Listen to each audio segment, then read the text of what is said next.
बहुत समय पहले की बात है।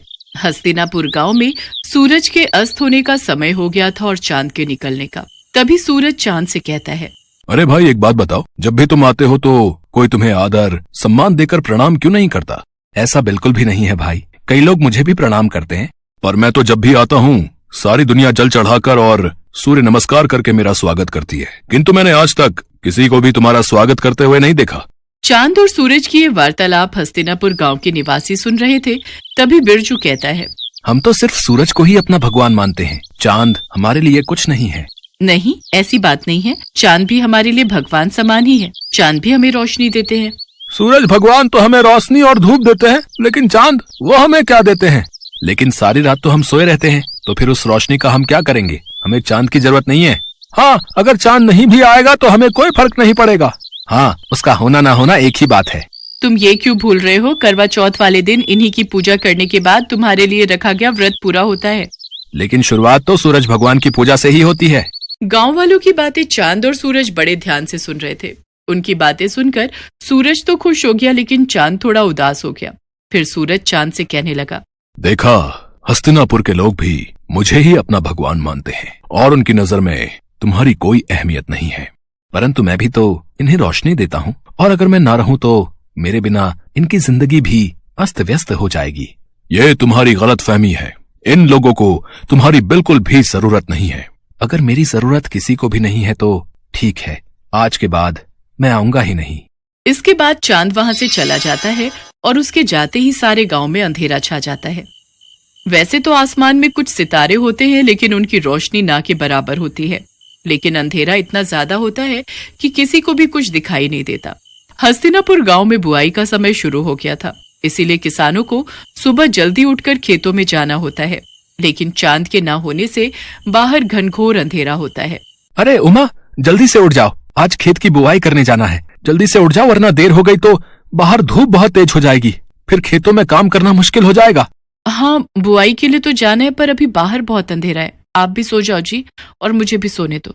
मुझे लगता है बाहर सुबह होने वाली है, अब हमें चलना चाहिए। वो तो आप सही कह रहे हो जी, पर बाहर इतना अंधेरा है कि हम जाएंगे कैसे? ठीक है, फिर बाद में ही चलते हैं। इसके बाद दोनों सुबह का इंतजार करने लगे। फिर जब सुबह हुई तो दोनों खेतों के लिए निकल पड़े। लेकिन थोड़ी ही देर में सूरज सर पर आ गया और खेत में काम करना मुश्किल हो गया। बहुत गर्मी हो रही है जी, चलो घर चलते हैं, कल सुबह जल्दी आकर काम कर लेंगे। हाँ, तुम सही कह रही हो, इस भयानक गर्मी में तो हालत खराब हो गई। अगले दिन जब दोबारा काम के लिए उठते हैं तो बाहर बहुत अंधेरा होता है, और बाद में जब काम पर जाते हैं तब तक तेज धूप हो जाती है। इस समस्या से परेशान होकर पवन सूरज भगवान से कहता है, हे सूर्यदेव, अगर आप रात को भी उपस्थित रहें तो हमें कभी भी चांद की जरूरत नहीं पड़ेगी और हम केवल आपकी ही पूजा करेंगे। अरे जल्दी से खाना बना दो, मुझे बहुत तेज भूख लगी है, नींद आ रही है, सोना भी है। लेकिन अभी तो दिन हो रहा है जी, क्या अभी से खाना बना दूं? हाँ, मुझे लगता है आज शाम नहीं होगी। तुम जल्दी से खाना बना दो, मुझे बहुत भूख लगी है। अच्छा ठीक है, बना देती हूँ। फिर दोनों खाना खा लेते हैं, लेकिन तब भी रात नहीं होती और दोनों सोने के लिए चले जाते हैं। बहुत गर्मी हो रही है, बिल्कुल भी नींद नहीं आ रही। ऐसा करता हूँ, जाकर नहा लेता हूँ। इसके बाद पवन नहाने चला जाता है। नहाने के बाद भी बहुत गर्मी हो रही है। तभी बाहर शोर होता है। पवन और उमा बाहर निकलकर देखते हैं तो बिरजू का बेटा बिट्टू बेहोश पड़ा हुआ था। क्या हो गया मेरे बच्चे? कोई जल्दी से पानी लाओ। फिर उमा जल्दी से पानी लाकर बिट्टू के मुंह पर छिड़काव करती है। कुछ ही देर में बिट्टू होश में आ जाता है। लगता है दिन रात धूप लगने की वजह से ये बेहोश हो गया था। इसके बाद सभी सोने के लिए चले जाते हैं, लेकिन गर्मी की वजह से किसी को भी नींद नहीं आ रही थी। सारी रात लोगों की ऐसे ही कट जाया करती। इतनी गर्मी में तो हम लोग मर ही जाएंगे। काश सूरज ढल जाता तो इतनी गर्मी नहीं होती और हम लोग चैन से सो पाते। चुप रहो तुम, थोड़ी सी गर्मी सहन नहीं कर सकती? ऐसे ही एक हफ्ता बीत जाता है, लेकिन हस्तिनापुर के लोग बिल्कुल भी चैन से नहीं सो पाते, और देखते ही देखते कई लोगों की तबीयत बिगड़ने लगती है। ये सब तुम्हारे कारण ही हो रहा है। ना तो तुम चांद का अपमान करते और ना तो वो यहाँ से जाते। इसके बाद पवन बाहर जाकर सूर्यदेव से प्रार्थना करता है, हे सूर्य देवता, अब से आप केवल दिन में ही रहिए, हम आपकी गर्मी सहन नहीं कर पा रहे हैं। रात को हमें चांद की ही जरूरत है। इसके बाद पवन और सभी गांव वाले चंद्रदेव को पुकारने लगते हैं। हे चंद्रदेव, हमें माफ कर दीजिए, हमें आपकी भी उतनी ही जरूरत है जितनी सूरज की। हाँ चंद्रदेव, जहां दिन सूरज के बिना अधूरा है, वहीं रात आपके बिना अधूरी है। अब से हम आपकी भी उसी तरह पूजा करेंगे जिस तरह सूर्यदेव की करते हैं। ठीक है, मैं रात में तुम लोगों को रोशनी देने के लिए फिर से उपस्थित रहूंगा। मुझे माफ कर दो मेरे भाई, अब मुझे समझ आ गया है कि जितनी जरूरत इस दुनिया को मेरी है उतनी ही तुम्हारी। सूरज ढल गया और अंधेरा होने लगा। तब चांद ने अपनी रोशनी चारों ओर बिखेर दी। इसके बाद सभी गांव वालों ने सर झुकाकर चांद का स्वागत किया और सभी गांव वाले पूरे 1 हफ्ते बाद चैन की नींद सोए। हल्कू ने आकर अपनी पत्नी से कहा, सहना आया है, लाओ जो रुपए रखे हैं उसे दे दूं, किसी तरह गला तो छूटे। मुन्नी झाड़ू लगा रही थी, पीछे फिरकर बोली, 3 ही तो रुपए हैं, दे दोगे तो कंबल कहां से आएगा? माघ पूस की रात खेत में कैसे कटेगी? उससे कह दो फसल पर रुपए दे देंगे, अभी नहीं। हल्कू एक क्षण अनिश्चित दशा में खड़ा रहा। पूस सिर पर आ गया। बिना कंबल के खेत में रात को वह किसी तरह नहीं सो सकता, मगर सहना मानेगा नहीं, घुड़कियां जमाएगा। चाहे जाड़े में मरेंगे पर बला तो सिर से टल जाएगी।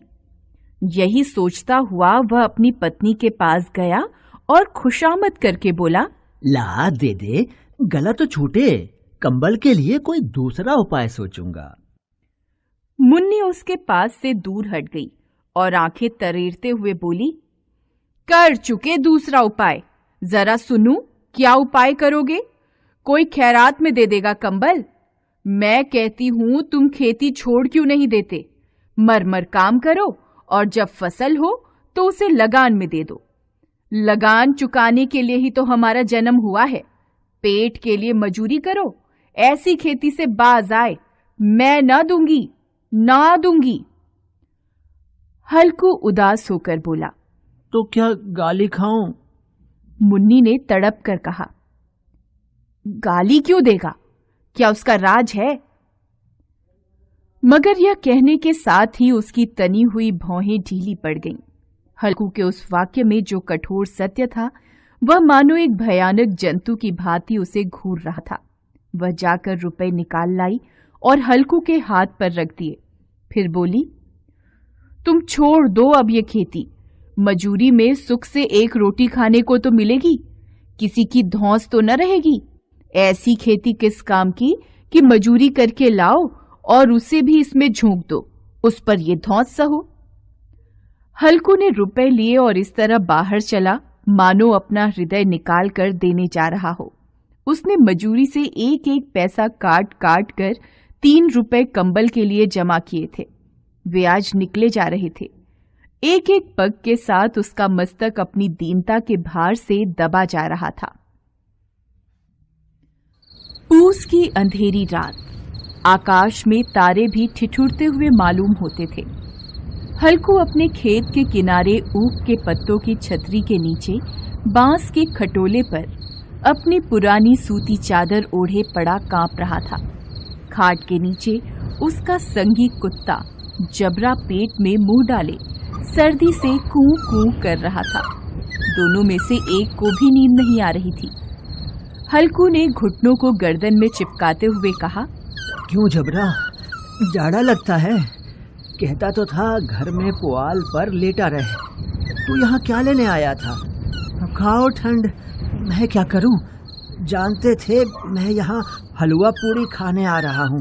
दौड़े दौड़े आगे आगे चले आए। अब रो नानी के नाम को। जबरा ने पड़े पड़े दुम हिलाई और अपनी कूकू को दीर्घ बनाता हुआ एक बार जम्हाई लेकर चुप हो गया। उसकी श्वान बुद्धि ने शायद ताड़ लिया कि स्वामी को मेरी कूं कूं से नींद नहीं आ रही है।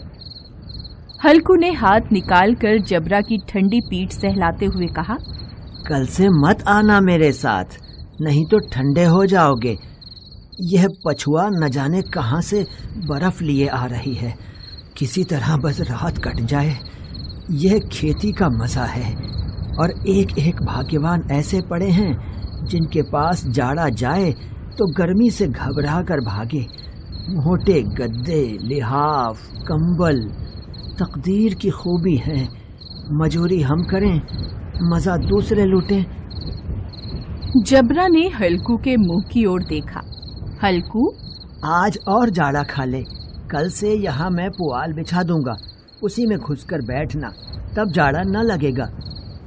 जबरा ने अपने पंजे उसकी घुटनियों पर रख दिए और उसके मुंह के पास अपना मुंह ले गया। हल्कू को उसकी सांस गर्म लगी। हल्कू निश्चय करके लेटा कि चाहे कुछ भी हो, अब सो जाऊंगा। पर एक क्षण में ही उसके हृदय में कंपन होने लगा। कभी इस करवट लेटता, कभी उस करवट, पर जाड़ा किसी पिशाच की भांति उसकी छाती को दबाए हुए था। जब किसी तरह न रहा गया, उसने जबरा को धीरे से उठाया और उसके सिर को थपथपाकर उसे अपनी गोद में सुला लिया। कुत्ते की देह से न जाने कैसी दुर्गंध आ रही थी, पर वह उसे अपनी गोद से चिपटाए हुए ऐसे सुख का अनुभव कर रहा था जो इधर महीनों से उसे न मिला था। जबरा शायद समझ रहा था कि स्वर्ग यही है, और हल्कू की पवित्र आत्मा में तो उस कुत्ते के प्रति घृणा की गंध तक नहीं थी। अपने किसी अभिन्न मित्र या भाई को भी वह इतनी ही तत्परता से गले लगाता। दशा इस अनोखी मैत्री ने जैसे उसकी आत्मा के सब द्वार खोल दिए थे। उसका एक एक अणु प्रकाश से चमक रहा था। सहसा जबरा ने किसी जानवर की आहट पाई। इस विशेष आत्मीयता ने उसमें एक नई स्फूर्ति पैदा कर दी थी, जो हवा के झोंकों को तुच्छ समझती थी। वह झपट कर उठा और छतरी के बाहर आकर भौंकने लगा। हल्कू ने उसे कई बार पुचकार कर बुलाया, पर वह उसके पास नहीं आया। खेत में चारों ओर दौड़कर भौंकता रहा। एक क्षण के लिए भी आता तो तुरंत ही फिर दौड़ पड़ता। कर्तव्य उसके हृदय में अरमान की भांति उछल रहा। 1 घंटा और गुजर गया। रात ने शीत को हवा से धधकाना शुरू कर दिया। हल्कू उठ बैठा और दोनों घुटनों को छाती से मिलाकर सिर को उसमें छिपा लिया। फिर भी ठंड कम न हुई। ऐसा जान पड़ता था सारा रक्त जम गया है और धमनियों में रक्त की जगह हिम बह रहा है। उसने झुककर आकाश की ओर देखा कि अभी कितनी रात बाकी है। सप्तर्षि अभी आकाश में आधे भी नहीं चढ़े। ऊपर आ जाएंगे तब कहीं सवेरा होगा। अभी पहर भर से ऊपर रात है। हल्कू के खेत से कुछ दूर आमों का बाग था। पतझड़ शुरू हो गया था। बाग में पत्तियों का ढेर लगा हुआ था। हल्कू ने सोचा चलकर पत्तियां बटोरूं और उन्हें जलाकर खूब तापूं। रात को कोई मुझे पत्तियां बटोरते देखे तो समझे कोई भूत है, कौन जाने कोई जानवर ही छिपा बैठा हो। मगर अब जाड़े में भी तो बैठे नहीं रहा जाता। उसने पास के अरहर के खेत में जाकर कई पौधे उखाड़ लिए और उनसे एक झाड़ू बनाकर हाथ में सुलगता हुआ उपला लिए बगीचे की तरफ चला। जबरा ने उसे आते देखा तो पास आया और दुम हिलाने लगा। हल्कू ने कहा, अब तो नहीं रहा जाता जबरू, चलो बगीचे में पत्तियां बटोर कर तापें, अभी तो रात बहुत है। जबरा ने कूं कूं करके सहमति प्रकट की और आगे आगे बगीचे की ओर चला। बगीचे में घुप अंधेरा छाया हुआ था और उस अंधकार में निर्दय पवन पत्तियों को कुचलता हुआ चला आता था। वृक्षों से ओस की बूंदें टप टप नीचे टपक रही थीं। हल्कू ने आग जमीन पर रख दी और पत्तियां बटोरने लगा। जरा देर में पत्तियों का ढेर लग गया। हाथ ठिठुरे जाते थे, नंगे पांव गले जाते थे और वह पत्तियों का पहाड़ खड़ा कर रहा था। थोड़ी देर में अलाव जल उठा। उसकी लौ ऊपर वाले वृक्ष की पत्तियों को छू छू कर भागने लगी। हल्कू अलाव के सामने बैठा ताप रहा था। उसने दोनों पांव फैला दिए मानो ठंड को ललकार रहा हो। तेरे जी में जो आए सो कर। ठंड की असीम शक्ति पर विजय पाकर वह विजय गर्व को हृदय में छिपा न सकता था। उसने जबरा से कहा, क्यों जब्बर, अब तो ठंड नहीं लग रही है? जब्बर ने कूं कूं करके मानो कहा, अब क्या ठंड लगती ही रहेगी। पहले से यह उपाय न सूझा, नहीं तो इतनी ठंड क्यों खाते। जबरा ने पूंछ हिलाई। पत्तियां जल चुकी थीं। बगीचे में फिर अंधेरा छा गया था। राख के नीचे कुछ कुछ आग शेष थी, जो हवा का झोंका आ जाने पर जरा जाग उठती थी, पर एक क्षण में फिर आंखें बंद कर लेती थी। हल्कू ने फिर चादर ओढ़ ली और गरम राख के पास बैठा हुआ एक गीत गुनगुनाने लगा। उसके बदन में गर्मी आ गई थी, पर ज्यों-ज्यों शीत बढ़ता जाता था, उसे आलस्य दबाए लेता था। जबरा जोर से भौंककर खेत की ओर भागा। हल्कू को ऐसा मालूम हुआ कि जानवरों का एक झुंड उसके खेत में घुस आया है। शायद नीलगायों का झुंड था। उनके कूदने और दौड़ने की आवाजें साफ कान में आ रही थीं। फिर ऐसा लगा कि वे खेत में चर रही हैं। उनके चबाने की आवाज सुनाई देने लगी। उसने दिल में कहा, नहीं, जबरा के होते जानवर खेत में नहीं आ सकता, वह नोच ही डालेगा। मुझे भ्रम हो रहा है। अब तो कुछ नहीं सुनाई देता। मुझे भी कैसा धोखा हुआ। उसने जोर से आवाज लगाई, जबरा, जबरा। जबरा भौंकता रहा, उसके पास नहीं आया। फिर खेत में चरे जाने की आहट मिली। अब वह अपने को धोखा न दे सका। उसे अपनी जगह से हिलना भी जहर लग रहा था। इस जाड़े पाले में खेत में जाना, जानवरों के पीछे दौड़ना असूझ जान पड़ा। वह अपनी जगह से नहीं हिला। उसने जोर से आवाज लगाई, लिहो, लिहो, लिहो। जबरा फिर भौंक उठा। जानवर खेत चर रहे थे। फसल तैयार थी। कैसी अच्छी खेती थी, पर दुष्ट जानवर उसका सर्वनाश किए जा रहे थे। हल्कू पक्का इरादा करके उठा, पर 2-3 कदम पर एकाएक हवा का ऐसा ठंडा, चुभने वाला, बिच्छू के डंक सा झोंका लगा कि वह फिर बुझते हुए अलाव के पास आ बैठा और राख कुरेद कर अपनी ठंडी देह को गरमाने लगा। जबरा अपना गला फाड़े डालता था। नील गाय खेत का सफाया किए डालती थी और हल्कू गरम राख के पास शांत बैठा हुआ था।